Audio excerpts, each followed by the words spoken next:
zirlai ten le kha kan zir chan sang sang thei ma se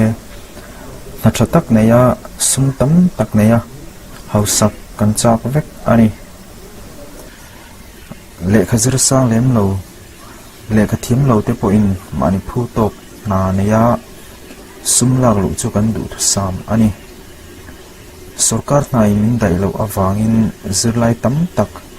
le kha thiam na husi lo te chuan online hanga na tho tur an zong te thina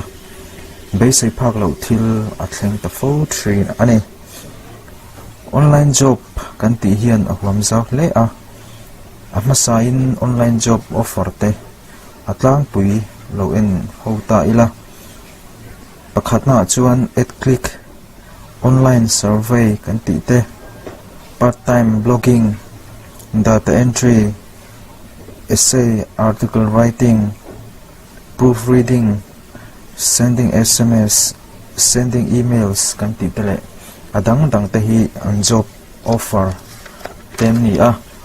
online job offer kan ti ang chi te an ni online job te hi part time a tho thei te permanent a tho thei te po anom boka tin registration fee om baka thlatin fi choi theya apply thei chi te oma a then te chu ni khata darkar bi a tho chi te po om boka tin kum khachung subscribe topa apply chi te po om boka ni heng registration fee le monthly fee te annual fee te hi online banking online transaction hanga pek factor anni a tin non refundable refund thailo kan tiang chi te ani tlang pui bok ani flow payment chungchang bi ka hian threshold minimum threshold kan ti poisa kan flow chua tur bituk atlem ber bituk zat kha om trina sang khat te sang ni te sang thum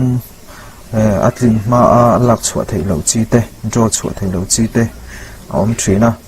chu tiang chuan rules an siam tlang pui bokani heng online job website a te hian registration kan ti a email emo SMS emo dis mang te emo a login password le user ID dong tura offer te ti te ani trina chu tiang te chu idong lawa i call let po a an lo busy zel emo phone an lo reject sak zel che emo an switch off emo alo ni chuan fake an ni ti i se thei to don ani an contact number te manager ming te an website ming te hi google a internet a te an zong chin la an ni na in zi ang te alo lo emo midangin scam le fake an ni thu an lo soi na te chu tiang lampang hoi in zi na te alo chuanin amma sabera chuan chu tiang lam hoi lo in zi na te chu i check masa anga iti masak ber turani afin thlak khopang engpo ni se online job website zong hi a genuine vek lawangin a genuine lo vek chong lo chuti rualin ring tlak le genuine claim te om thoma sela bel chian do lo le in bum na fake atam zo ka wangin poisa se na thil phei chu film khur anga ya an website a phui sui mela wangte a genuine mela wangte payment an pek na an pek chu adan an tarlan awang rongot te a lo oi wat turani lawa a thei phei chuan online job hi ti chin lo mai a tha in a hima boina kan pum pel zok ani olsam takasum lag lu tum ain